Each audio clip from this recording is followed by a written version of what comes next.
You've prepared for weeks. You've done the shot list, you've met with the actors, you've scouted the location, you walk onto set, and within 10 minutes, someone asks you a question. Suddenly, you feel it.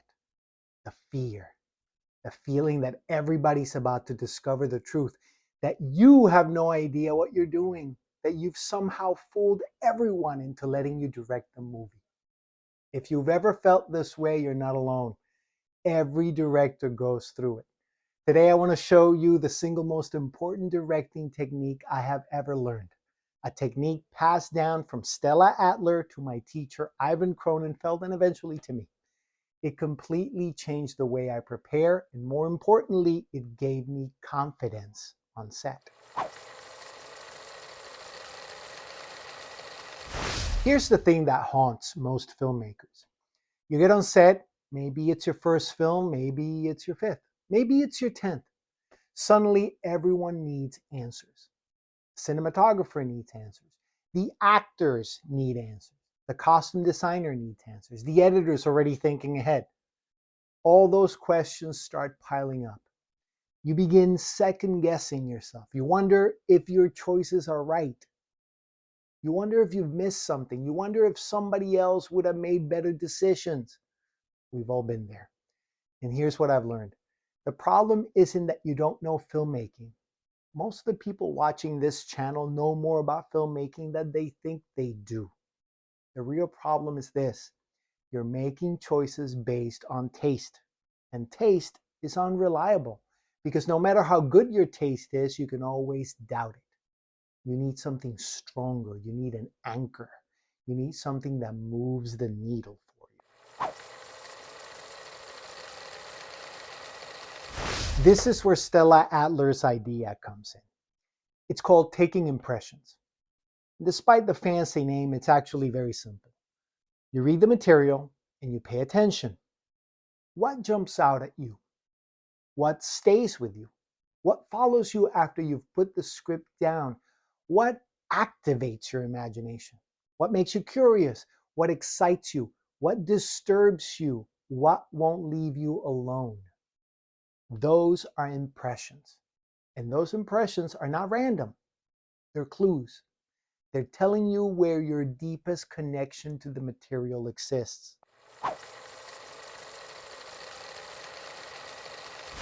Most filmmakers think directing is about controlling things. It's not. Directing is about discovering things, finding the living center of the material, finding the thing that genuinely connects to you. Because the audience doesn't come to see perfection. They don't come to see technique. And they certainly don't come to see imitation. They come to see the truth. The truth is the ultimate artistic aphrodisiac. It's what made Scorsese different. It's what made Coppola different. It's what made Spielberg different. Each of them found something in the material that connected to their deepest concerns, and then they built the film around the connection.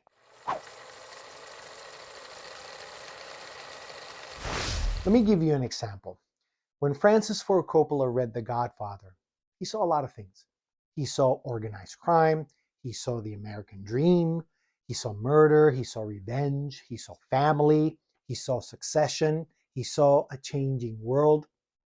All valid impressions. But one of them activated his imagination more than the others. He saw Shakespeare.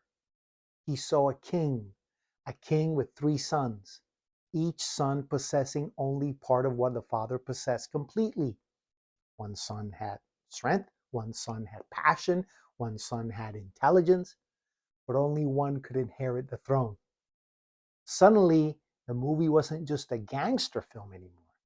It became an epic tragedy. It became myth. It became something timeless. And once Coppola found that idea, he had an anchor. Every choice could be measured against it. The performances, the costumes, the photography, the pacing, the tone, everything. That's why The Godfather feels unlike any gangster movie ever made, because Coppola wasn't copying genre. He was expressing something that was personal.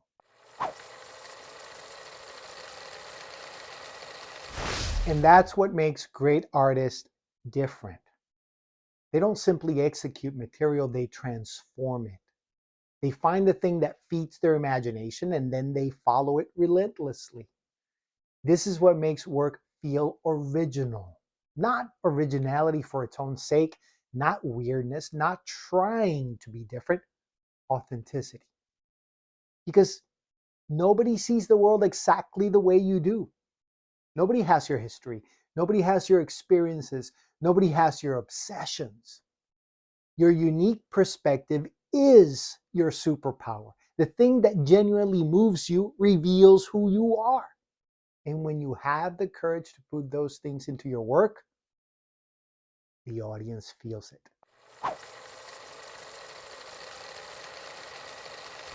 I'll tell you another story. A few years back, I took a screenwriting class with Corey Mandel. Excellent teacher. Highly recommend his class. And he told a story about breaking into the industry. One day he's struggling. The next day he's flying first class to London to pitch Ridley Scott. Imagine that, sitting across from one of the greatest visual storytellers who ever lived. And after Corey finishes pitching, Ridley asks him a simple question. What's the movie about? Corey starts explaining plot, the story, the events, the twist. Ridley stops him. Again, what's it about? Corey tries another answer, more plot, more events. Ridley asks again, what's it about? Eventually, Corey lands on something deeper, an idea, a theme, a truth, a thing that genuinely connected to him. Ridley said, stop. That's what the movie's about. Think about that. One of the greatest directors alive wasn't looking for plot. He was looking for meaning.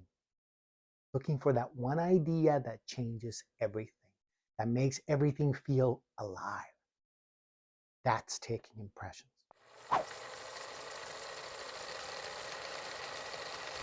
This is why this technique is so powerful. Because once you've found the thing that genuinely activates you, you stop asking what's the right choice and you start asking what serves the thing that moved me. Those are very different questions. One creates anxiety, the other creates clarity. Because now your choices have purpose. The shot serves the core. The costume serves the core. The production design serves the core. The performances serve the core. Everything starts pulling in the same direction. And suddenly, you don't feel lost anymore. You know what you want.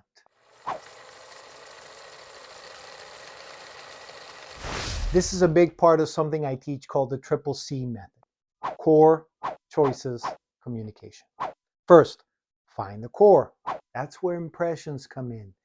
Find the thing that genuinely activates your imagination. This is yours, nobody else's. Then, make choices.